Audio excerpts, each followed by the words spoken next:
Hello, and welcome to the Production House Podcast. My name is Corinne Joseph, and I want to take this time to introduce myself.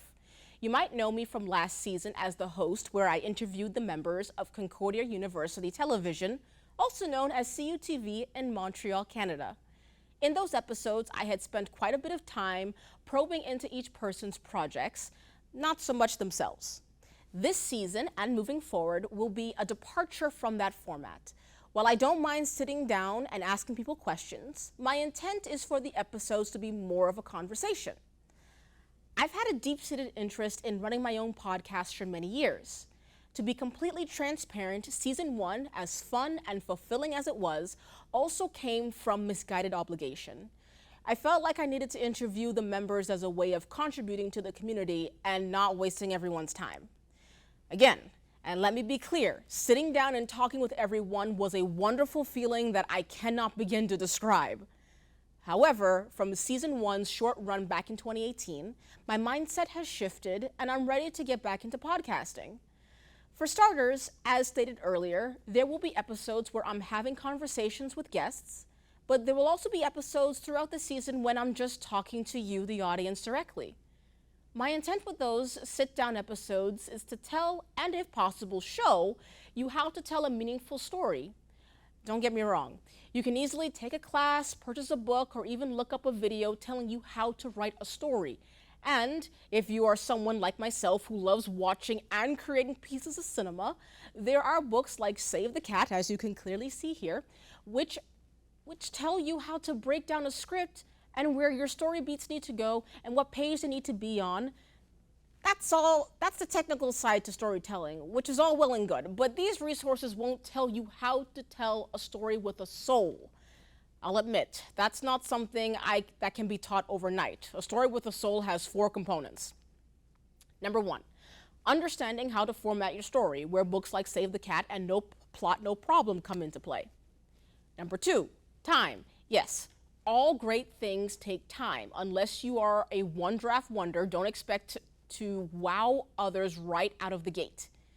Most, even some of the greatest stories ever written, needed to go through a few revisions. That includes this monologue. I admit that I too am not a one-draft wonder. Number 3, feedback. At some point, you are going to need to show your story to somebody. Now you might be thinking, I'm afraid of showing my work to others because they might not like it or they might say something bad about the work. I'm right there with you. I get nervous about sharing my work with other people all the time. Now, fortunately for you, you are going to meet people that want to read your stories or listen to you explain them. You might come across these people at school or your line of work. Interests might end up coming from a mentor, but eventually you will need to show your work to someone. How can people appreciate what you have created if they don't know it exists? How can you get better if no one ever gives you constructive criticism? And going back to worrying about if people tell you things that might not be that nice about your work or saying things that are completely irrelevant to what you are creating, honestly, that part is inevitable. I too have had to go through that. A few months ago, I had a friend tell me how I should be concerned about production costs, even though a script I'm working on isn't even done yet. And a few others telling me multiple times that the story would be so cool as a television series, even though my heart is set on it being told as multiple films. I understand that these people mean well, but at the same time, it felt like they didn't understand the vision that I had for my story. And that's okay. They don't need to see what I see, the same as I won't see what others see for their projects. Do you know how many scripts I've given feedback on where I did not fully understand where the author was going for with their work? Too many to count. Now, you might say that the writer did not properly explain their story, and I would agree with you if they were writing a novel. But a script or screenplay, I tend to use those words interchangeably, that is just one component to the story. Another component might be a storyboard, which will help bring the story to life for others before going into production. But I digress.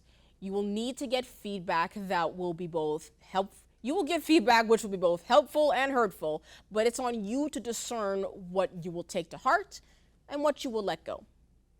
Finally, number 4, soul. Okay, so this part is a little more difficult to explain. It involves years lived, personal and non-personal experiences, understanding yourself and others, developing compassion, understanding the needs of others, and so much more.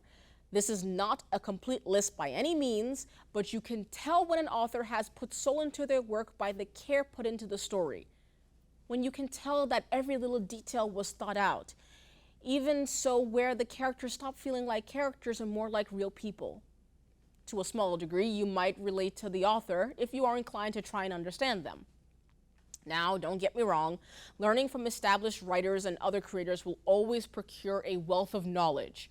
However, we seem to forget that it's the people reading the novels, watching the films, listening to the music, playing the video games, who will create commentary and feedback years after the work has been created, and those same people that most people will listen to. I'm talking about people who make video essays. You know who you are.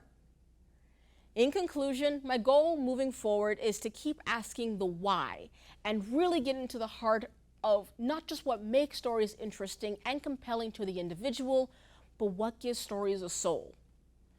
With that being said, I hope you enjoyed this episode. Now I bring forth the question to you, the audience. What did you think about this episode? Did you enjoy it? Was I clear in my intention? Was there a part you think I should have covered in more depth? I would love to hear your thoughts. Don't forget, you can follow the production house on YouTube and Instagram.